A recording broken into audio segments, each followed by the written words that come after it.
Hello বন্ধু, cooking with Anusha চ্যানেলে আপনাকে অনেক অনেক স্বাগত। আমি আজকে একটা সম্পূর্ণ নিরামিষ পদ কোয়াশ কারি নিয়ে হাজির হয়েছি। আশা করছি ভালো লাগবে, আর আমার চ্যানেলকে সাবস্ক্রাইব করে আমার পাশে থাকার অনুরোধ রইল। তো চলুন বন্ধু, কোয়াশ কারি কীভাবে তৈরি করি আর কীভাবে কাটি সেগুলো দেখিয়ে দিই। প্রথমে এখানে আমি দুটো কোয়াশ নিয়ে নিয়েছি। যদিও এই কোয়াশটা ঠিক পেঁপের মতোই হয়, কিছুটা একটু আলাদা হয়, পেঁপের থেকে একটু বেশি নরম হয়। আর এই যে দেখতে পাচ্ছেন, আর এর খোসাটা খুবই পাতলা হয়। তো এটাকে প্রথমে কেটে নিই এইভাবে, দিয়ে তারপরে খোসাগুলোকে ছাড়িয়ে নিতে হবে। এই কোয়াশে পেঁপের মতো আঠা আছে, কিন্তু ভেতরে বীজ নেই। ভেতরে একটা সে কচি আম কাটলে যেরকমটা হয় সেরকমটা দেখতে হয়, ভেতরটা ওরকম থাকলে ফেলে দিতে হবে। তো এখানে আমি দুটো কোয়াশ নিয়েছি আর 4টে আলু নিয়ে নিয়েছি মাঝারি মাপের। আর এইভাবে 4 ভাগ করে কেটে নিচ্ছি আলুগুলোকে, আর কোয়াশটাকে একটু মোটা মোটা সাইজ করে কেটে নিচ্ছি, যাতে আলু আর কোয়াশের আকারটা একই থাকে। কোয়াশটাকে কাটতে খুবই নরম, একটু বেশ মোটা মোটা করে কাটলে এটা ভালো লাগে। আর বলেছি আগে যে পেঁপের থেকে ভীষণই নরম, এটা একদম পেঁপের মতোই খানিকটা, তো ভালো, তো সবজি হিসাবে খুবই ভালো, উপকারী। তো আমি এখানে হাই ফ্লেমে রান্না করব।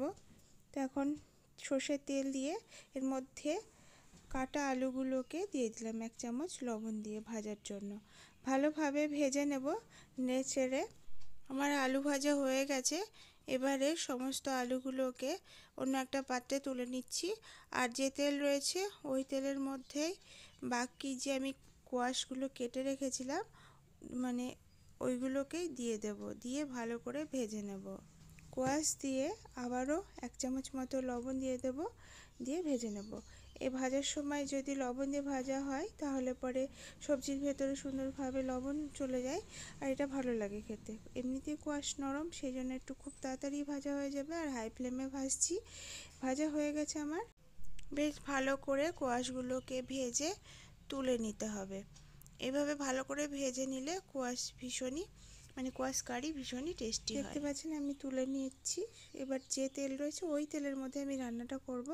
এখন ফোড়ন হিসেবে দুটো শুকনো লঙ্কা, একটা তেজপাতা ছিঁড়ে দিয়ে দিলাম, আর দিলাম হাফ চা চামচ মতো গোটা জিরে, আর কিছুটা গরম মশলা। গরম মশলার মধ্যে লবঙ্গ, এলাচ, গোলমরিচ আর দারচিনি আর একটু জয়িত্রী আছে। এবার এগুলোকে চটপট করছে দেখছেন, তো চটপট করে ফেটে, যেহেতু লবঙ্গের ফুল ছিল এই কারণে ফাটছে, তো ভেজে নিলাম। এরপরে কিছুটা টমেটো কুচি দিয়ে দিলাম, এখানে দুটো টমেটো কুচি আছে। এবার ভেজে নিলাম। টমেটো আর মশলার সঙ্গে ভেজে নিয়ে ভাজা কোয়াশ আর আলুগুলোকে দিয়ে এর মধ্যে 2 চামচ আদা, কাঁচা লঙ্কা, জিরে বাটা, 1 চামচ ধনে গুঁড়ো, 1 চামচ কাশ্মীরি লঙ্কা গুঁড়ো দিয়ে এবার মশলার সঙ্গে ভালো করে সবজিগুলোকে কষিয়ে নিতে হবে, মানে ভেজে নিতে হবে।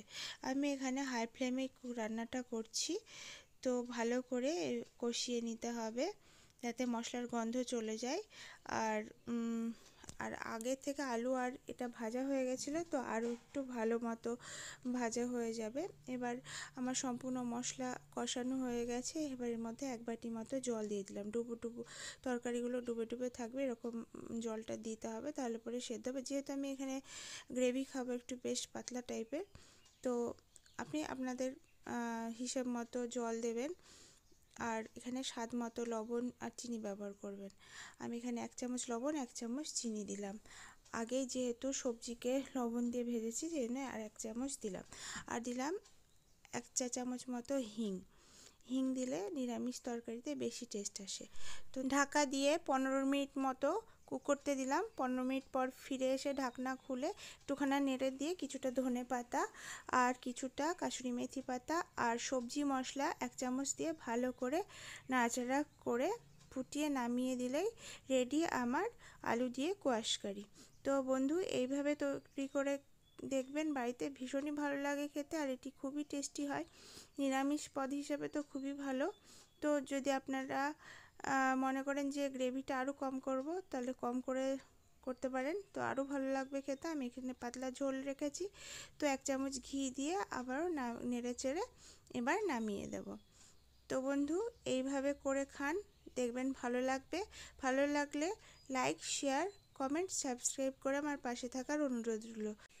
তাহলে বন্ধু, আবারও একটি নতুন ভিডিওর সঙ্গে দেখা হচ্ছে, তো ততক্ষণে দেখতে থাকুন আর আমার সঙ্গে থাকুন।